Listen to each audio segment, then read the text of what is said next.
Hey guys, the training video on how to make this really solid. So most important is the equipment. I have here is an R2N dice. It has the capability of having multiple blades on it. So we have a dicer blade and a slicer blade. We also have a disc disc. So this is really important that it's in the machine. It throws all the cucumber and whatever you're dicing out of the machine. So this goes in first. You're then going to put it in your dicing grid. You got to make sure this is sharp. And if it's really, really dull, then you're going to start mashing your vegetables that you put in here. And next up is the slicer blade.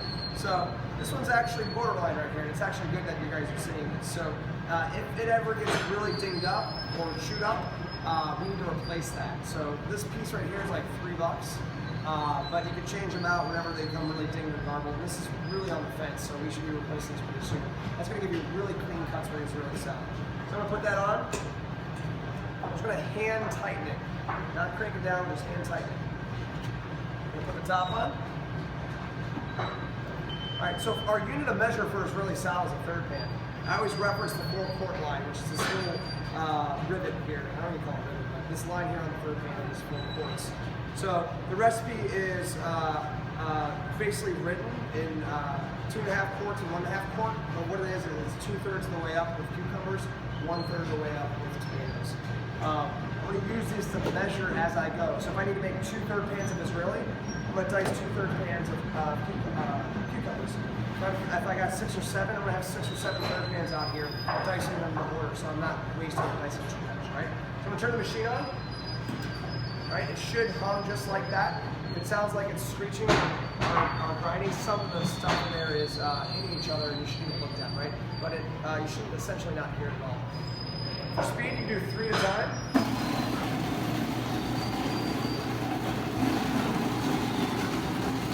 And you're using the cucumber before to feed the new one. That one's getting a little full. What I'm going to do is transfer over some of that.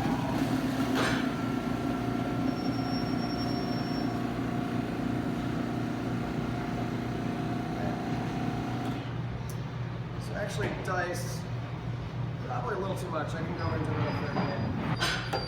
So it's a little much, so I'm going to take just a little bit out. This will be for my next third pan. It's really solid. Alright, next comes the tomatoes. So tomatoes are really important. Tomatoes are a shelf-stable food, but once you cut them, they have to be refrigerated and potentially hazardous food. So I want to make sure that I'm only cutting the amount of tomatoes I need to make this really solid. Plus, once I cut this tomato and it goes in the refrigerator, the tomatoes heat the cold. The tomatoes start to go down in quality. That's why we're making this every single day, and sometimes twice a day on really busy occasions. As soon as I cut and chop this, I salt it and I refrigerate it. Quality goes way down. Right?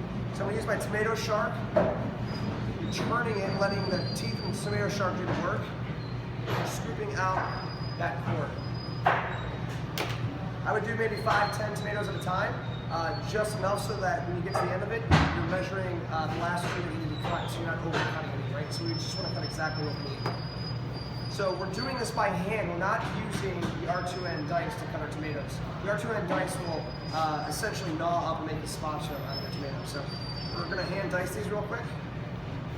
We want the dice size to match the dice of the cucumber. So you're going to use that as your guide.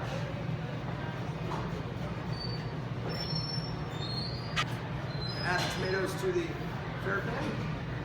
And just for time's sake, I have some that are already pre-cut here.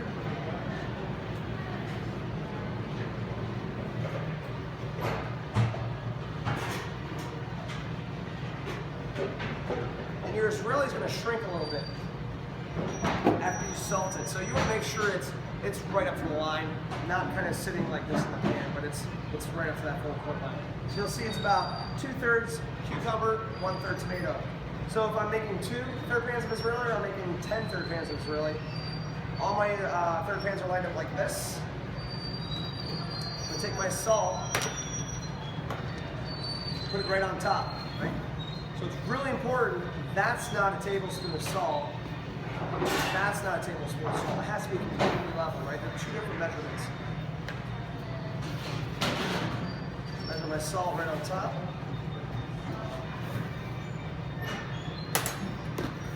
Again, if I had 10, I'd salt them all at once. Bring our lemon juice. Again, you want to make sure you tilt this sideways, because you want to make sure you're getting a level tablespoon of lemon juice. So I'm going to put that right on top as well. Again, you're going to be referencing your recipe for these measurements.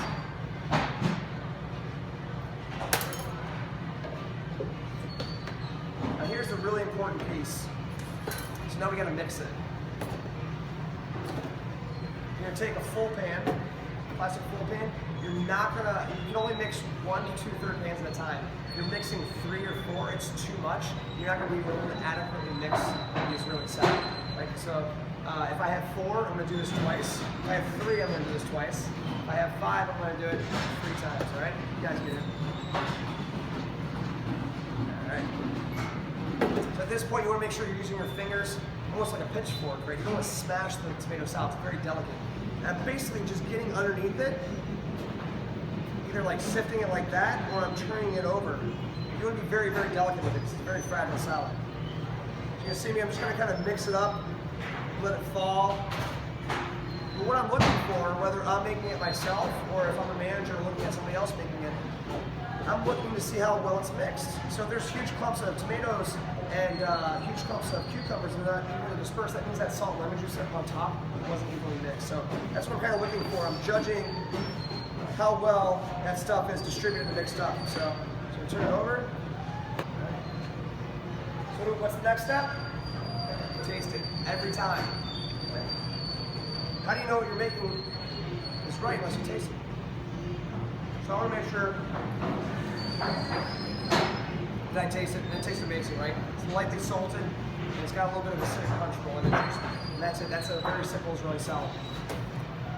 From there, whatever you guys are cooling your Israeli on, this 2/3 pans fit perfectly in a sheet pan. This is going to go through your cooling process when it's at temperature. It's going to go back into your third pan. It's going to get labeled with the initials, date and time, or initials of who made it, what it is really salad, the date, put a lid on it, and walk it. Thanks, guys.